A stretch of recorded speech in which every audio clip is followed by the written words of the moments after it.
Hello, and welcome back to Witchy Ways for Modern Days. This is Brittany, and I guess this is the official episode 1.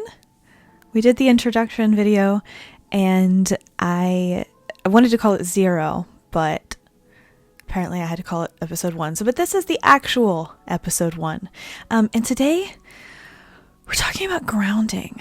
We're talking about grounding energy, which is a topic that comes up quite a bit. Most people, especially when they are starting out on their spirituality journey, have no idea, no concept of what the word grounding means.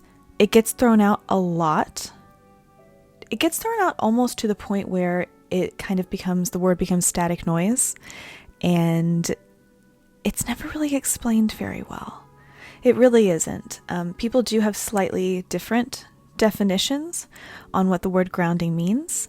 So the only thing I can do is give my best give my best opinion on it, and hopefully I'm able to help in some way with that. We're going to talk about grounding today.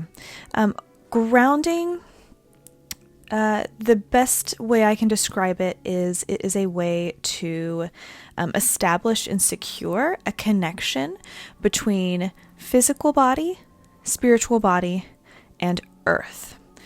You're not going to be concentrating a whole lot on celestial or source or crown energy during grounding. That's not the point of it. The point is centering yourself in physical body, centering the soul in physical body, while being connected and tied to earth energy. So it's a practice of staying present. If you are not grounded in your body, in the earth, you are not truly present in current time. So a lot of the time when people feel kind of floaty, I usually say it's like, oh, I'm not focused today. I feel very foggy headed. I just don't feel like myself. I feel kind of like I'm living in a dream state. Like things feel very dissociating today. When that happens, I know if I'm trying to I'm trying to get to the solution of the problem, I know that it's due to being ungrounded. And the only thing to combat that is to ground yourself, which you can do in a number of ways. So, cool thing, you don't have to do one thing that everybody suggests. You can make up your own techniques if that works better for you. You can listen to me if you would like. You can listen to other people. Grounding, I've found, is something that is very much like a muscle. You have to train it. You have to train yourself in order to do it. And you have to consistently ground yourself throughout your life in order to maintain that muscle, maintain that ability to do it quite quickly. If you get out of the habit of grounding, like if you just don't do it as often as you should, then you may start having problems. Like you might have start having problems with not feeling focused, not feeling that you are in your life, like you are living your life. You might feel like you are living in some sort of automation, like you're living in a video game and you're just kind of a non-playable character that's walking around and making decisions and living your life while you're kind of stuck in the background. So grounding, super, super, super, super important. One of the official definitions of grounding is the practice of connecting your energy to the earth to establish balance and harmony. So grounding actually is an energy. It is a supporting energy that is able to stabilize physical and spiritual body, stabilize it, meld them together so that you are in as one in earth element. It's just something that you really should do. I highly, highly, highly recommend at least once a week, right? At least once a week, if that is the bare minimum That's the bare minimum. Ground yourself. If you're doing this super quick version of grounding, if it takes more than 5 minutes, I will be shocked. A proper grounding where you're making sure everything is like, dot your I's, cross your T's sort of thing. A proper grounding might take you 15, 20 minutes. But it's super easy to do these little quick check-ins with body, mind, soul and get back on that even stabilizing energy path. So that is a whole lot of word vomit, right? You might be saying, okay, I have no idea what grounding is still. Still, you have not actually explained what grounding is. It's a hard one. It is really a hard one. But I do firmly believe that grounding is an essential practice in order to maintain your overall health, in order to maintain your overall well-being. And especially if you are someone who is in the spiritual realm, like you are doing, you're on a healing journey, if you do any sort of energy work, if you do any healing work, if you do any chakra work, Reiki, any of those things, especially practitioners of any of those fields, if we are not grounded, then we are not able to help anybody else. Our energy is going to be so unfocused, so chaotic, that we cannot possibly give the best help that we need to, that we should be giving to other people who are seeking it. So very, very important to ground for everybody, not just people who are just starting out the practice. This is a lifelong thing. Nobody should be ever done grounding. All right, so let's talk a little bit about some of the emotional, mental benefits. I'm going to talk a little bit about the physical and spiritual benefits, and then we're going to talk about actually how to ground yourself. Promise we'll get there. So, stabilizing emotions. If you have anxiety, if you suffer from anxiety, if you suffer from feeling scattered, right? Feeling scattered, feeling very like head is very cluttered. Grounding focuses that energy. It will also help you to establish a sense of presence and feel like you are actually properly living your life. You are engaged in the moment, living your own life. It is known, and of course I don't have the studies to prove it right this second. They do exist. Grounding does help to counteract stress. It has been proven that grounding will calm down the nervous system, much like yoga is a practice of grounding, because yoga is a practice of being in one's body, feeling one's body in real time. So that is a form, that is a method of grounding. And then it is super helpful for the body itself to feel safe, because if you're not super grounded and you don't feel settled in your body, especially if you are somebody who perhaps has a history of trauma, history of something that made you feel unsettled, and your safety net is not, your emotional safety net is not like the most stable, grounding is going to help that significantly. It's not going to fix all of your problems. Unfortunately, it can't, but it can help reduce some of the heaviness, some of the stress by quite a bit, right? All right. And then physical, spiritual benefits. Grounding actually has the ability to absorb any negative energy that you may have attracted, toxic energy that has either come from a situation or from a person around you that has kind of latched itself onto you, is feeding off of you as an energy source.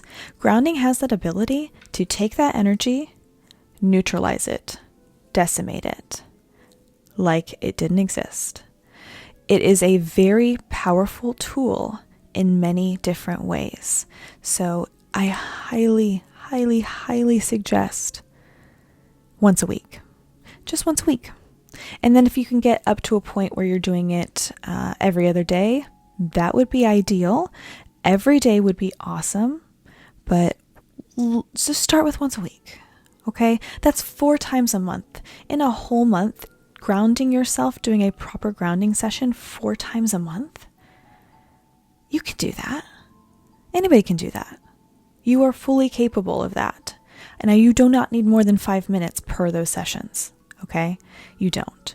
So, whether it is at nighttime, let's say it's on a Wednesday night, kids are in bed, you're going to go to sleep to go to work the next day, 5 minutes. You could also do it during a lunch break, right? You eat, you still have about 5-10 minutes before you have to clock back in. Ground yourself. Wake up in the morning, ground yourself.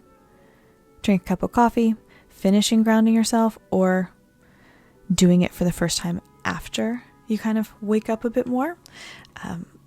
Up to you, but very, very, very important like that. It has been known, grounding has been known to open the energy channel. I call it an energy channel. So the 7 chakras in our body, that is an energy flow. And when we have blockages in chakras, vibrations shift. So the vibrations are not even per the 7 energy points.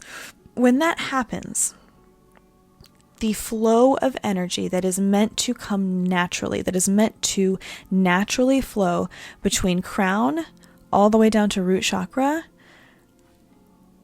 it's like it has been pinched in various areas. So if you have a throat chakra that has a particular vibration that is off from the rest of them, if that's the one that you have to work on the most, you will find, if you do energy work, if you do any sort of Reiki work and get familiar with how energy feels, you'll find that once you reach that blocked throat chakra, it will almost look like just a pinch,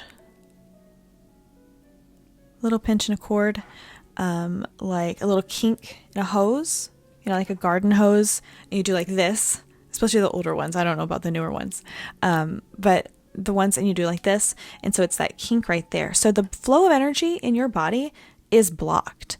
If the flow of energy in your body is blocked, you are not going to be feeling that great. You're just not. Everything else in your life might be going great, but you still feel off in some way. Something feels off.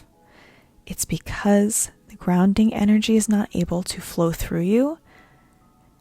Therefore, you are unstable. You're in the unstable area, which is never a great place to be because it's an uncertain thing. And being uncertain about energy is possibly one of the scariest things I can think of, right? So definitely. Grounding, super important for energy. It also helps with sleep. It also helps regulate sleep energy, the aura field, as you relax, as you let the conscious mind take a bit of a break, subconscious comes up. It's very important, especially for people who suffer from insomnia. So if you suffer from insomnia, I'm not saying, I will not claim that being ungrounded is the issue, because it's not. It genuinely is not. I know that. We all know that. However, it will be something that is a contributing factor. It will definitely be a contributing factor if you are not able to ground properly. Your sleep is affected. It just is. It really just is.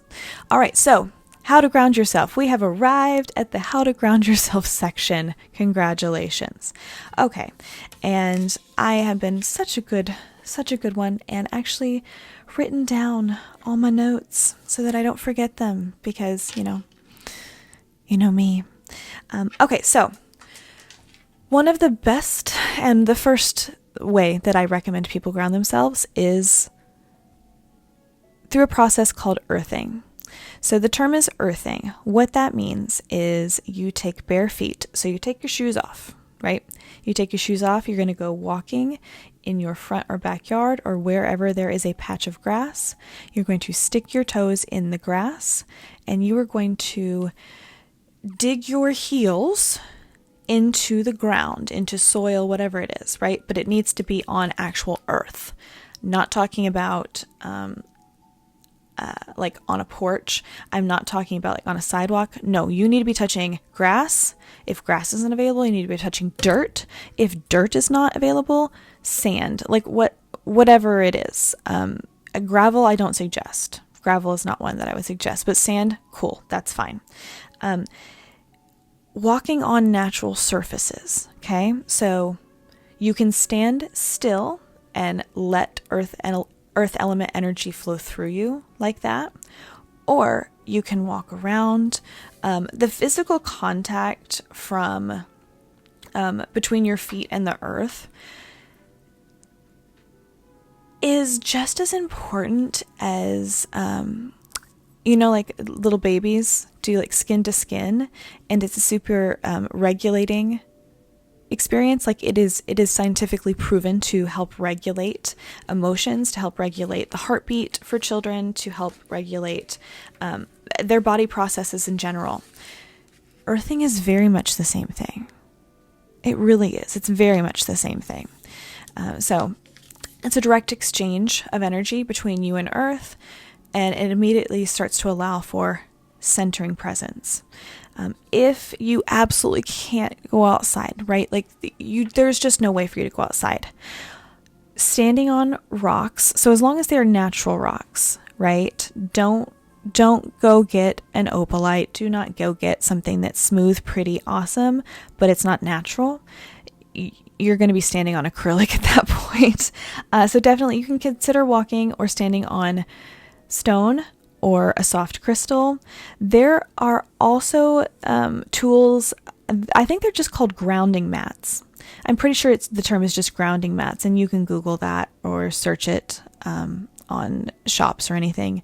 So it's called grounding mats. It kind of stimulates the experience of walking outside.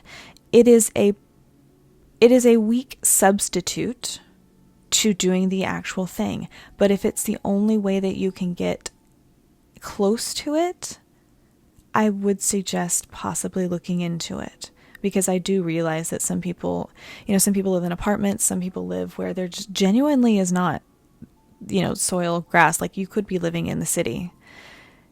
That the mats are a thing that you can use. They're not going to be 100% effective like grounding in earthing can be, but something is better than nothing. Definitely. In this instance, something is better than nothing. You could also, a different way to ground, or at least stay grounded, is to really, really focus in on that root chakra. So some people call it the root chakra. Some people are going to call it the base chakra. It is represented typically in red, so the color red, and it's located right in front of the tailbone. So it's very much in that pelvic region, and that is where that strong grounded energy is. So when we are not grounded, that first base root chakra is completely like all over the place. The energy is crazy, chaotic. It could be vibrating too high. It could be vibrating too low. We don't know. It depends on the person. But if you're not grounded, something with the root chakra is going to be off. Okay. And that's very important that you stay in a centered place with your chakras, because the more of them that are off, or the longer that one or more is vibrating at a different frequency than the others, the more likely it's going to take you additional time and longer to recoup every time your energy gets disrupted by something. So try to make sure that you are kind of tuning in to your chakras. With grounding in particular, it's going to be that root chakra, to make sure that there's not work that needs to be done. Because if there's work that needs to be done, you need to be doing it so that you don't have there's not any cause and effect of like, oh, I should have done this. Now I regret it. Now I have to spend the next month doing, daily exercises for grounding because I didn't do it like I was supposed to do it. And now I have to kind of catch back up. So there's that. You can do that. Water. So water is a great energy connector, right? Water is of earth. So water element comes from earth element energy. So with grounding, we are not super focused on the water element, okay? But we do have it in mind. We keep it in mind because water is very cleansing. It can help definitely as a sort of conduit with clearing and balancing energy. So drink a lot of water, stay hydrated, especially when you're ungrounded. You need to be drinking even more water than you would usually. Very, very important.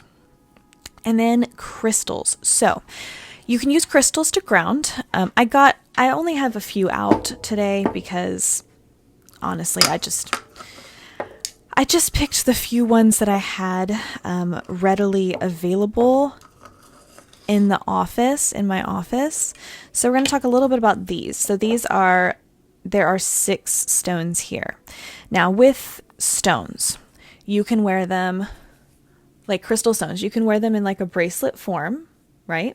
Bracelet form, that's a way to do it. You can do it on earrings. You could have a ring. You could carry like a tumble like this in your pocket. You can put things like this on top of countertops that you will be at frequently, like if you have a desk at work, keeping it there. If there's a place at home, even like on a nightstand, keeping it there, that might be a way to go. So these are 6 stones that I would highly, highly recommend for grounding. So the first one is hematite. This one that I grabbed out of my personal collection is a silver hematite. So silver hematites are extremely protective. They're one of the best physical protection stones, but they are heavy, stabilizing energy. So if you have chaotic, unbalanced energy because you haven't been doing your grounding properly, hematite might be one of the first ones that I want you to try, just because it's potent. It's like a slap in the face how quickly it will hit you and start working. So hematite. This is silver. There's such a thing as black hematite. It's beautiful, lovely. Doesn't matter what kind it is, but that's that stone. And then a second one is smoky quartz. Now, smoky quartz on its own is identified as a grounding stone. The reason I like smoky quartz for grounding is because it is actually meant to help absorb and transmute negative energy. So it's going to take out any negative, stale, unbalanced energy from you, transmute it into this very centered energy within the body, spiritual and physical. Then we've got tourmaline. Now tourmaline is also a protection stone. It's one of the best physical protection stone. But if you're using it for grounding, it purifies energy, right? So hematite's going to stabilize energy. Tourmaline is going to purify it. It is going to take whatever chaotic mess of energy you've got going on, and it's going to help strip it of its heavy or negative emotions. It's going to take that heaviness, pull it right out. And then we've got desert jasper, aka polychrome jasper. If you're doing earthing, desert jasper is like the closest thing in crystal form I can tell you would be as close to earthing as possible. So holding a piece or wearing a piece of desert jasper, aka polychrome jasper, while you are feet in the ground, while you are walking around your yard, whether you're walking around, let's say even a forest, something cool like a forest, having desert or polychrome with you will help to center and balance your energy. And then the last of the stones, and I only had it in my personal collection as little points, but this is something called moss agate. And moss agate is such a strong nature stone. So holding a piece of moss agate feels very much like holding twigs, like leaves, like a bundle of leaves that you've picked up off the ground, sticks that you've picked up off the ground. When you hold it, you feel that heavy, strong, almost stubborn earth element energy. So wearing or carrying a number of these different stones is going to be quite helpful for you. And then there are many different exercises you could do for grounding. My absolute favorite technique for grounding is something that I call the cord visualization exercise. So the cord visualization exercise is when you sit, so you're either sitting in a chair properly, good posture, or you're sitting on the ground. What you're going to do is you're going to close your eyes, and then you're going to visualize a ball of yarn. Okay, so make the ball of yarn your favorite color. In this case, I typically don't actually use my favorite color with this one, but I feel like it would maybe help more people. So I use red because I feel like red is quite urgent, and red is going to be a powerful color for this yarn. So your eyes are closed. You've imagined the ball of yarn. Imagine the ball of yarn is living right behind your belly button. So it is right behind your belly button, tight in a ball. You're going to start to visualize the string, so the end of that ball of yarn, coming down, straight down. It's going to leave your body. It's going to go and sink into the earth, and then it's going to sink more into the earth. And you're going to visualize it for as long as it takes for you to imagine and see that the end of that yarn hits the core of the earth, so that you are bound and tethered to the core of the earth. I want you to sit with it for a few minutes. Just feel that energy, feel that cord connection between right behind the belly button and the core of the earth. Feel it, acknowledge it, feel settled in it, feel safe. And then when you are ready, let's try 60 seconds, okay? 60 seconds is the first obstacle I'm going to give you. Try doing that. When those 60 seconds are over, open your eyes, shake it off, stretch it off, whatever you got to do. Take an energy temperature check. Just see how you feel. I promise you that you don't feel any worse. You could feel a little bit better. You could feel a hell of a lot better. So that is the yarn behind the belly button technique, which might sound like a silly thing. 100% is my favorite way to ground. Such a good way to ground because it's easy. It requires no tools. All it requires is an imagination. And a lot of us have imaginations. We can do that. No problem. When you come up from that grounding exercise, though, I don't want you to leave the cord down, and I don't want you to cut it. When you're done, when you're like, okay, I feel grounded, awesome, or the timer goes off, visualize that ball of yarn starting to twist and turn and pull the end of it slowly back up. And then when it's up, you're going to tuck it under behind the belly button still. Keep that visualization that it stays there as you open your eyes, so that you go throughout your day feeling that grounded energy, and you feel it right at your core. And then if you feel later that you need to readdress it, that you need to do it again, awesome. That's so wonderful. Be my guest. Okay. What else did I write down for us? Okay, well, you can always use grounding products. Like you can use grounding oils, you can use grounding sprays. Bath soaks are an actually really popular thing for energy focused practice. So perhaps recommend that. And then I want to talk a little bit about deities. Earth deities, or deities that you can use or call upon for earth element energy. So the first one, the most popular one by far, is Gaia. So Gaia is the Greek goddess of the earth. Then there is the Celtic goddess of the earth, and she goes by Danu. There's the Roman goddess of the earth, that is Terra, Terra. There are several. So the Aztec mother of earth, her name is Coatlicue, the serpent goddess. And then you could do gods. You could do Sylvanus. You could do Cernunnos. There are many different deities that you can call upon for earth element energy.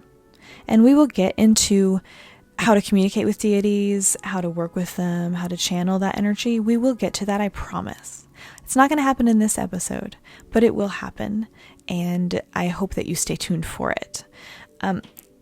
So I hope that you were able to learn at least a little bit about grounding, what it means, why it is actually important, and why it's such a buzzword in the spiritual community, because it truly is an insane, crazy amount of times used sort of buzzword. So please, if you are able, consider subscribing to the Patreon. The Patreon is just under Witchy Ways for Modern Days. The audio is available for free on Apple Podcast and Spotify. If there are any topics that you would like to potentially listen to, be interested in hearing my opinion on, feel free to let me know. You can either email me or you can join the Patreon and submit your own comments, messages, requests. That's totally cool. And yeah, if you wouldn't mind hitting the 5 stars on either Apple or Spotify, that would be wonderful. I would really, really, really appreciate it. So thank you so much for your time. Thank you for joining me. I hope to see you next time. And yeah, have a wonderful rest of your day. Blessed be.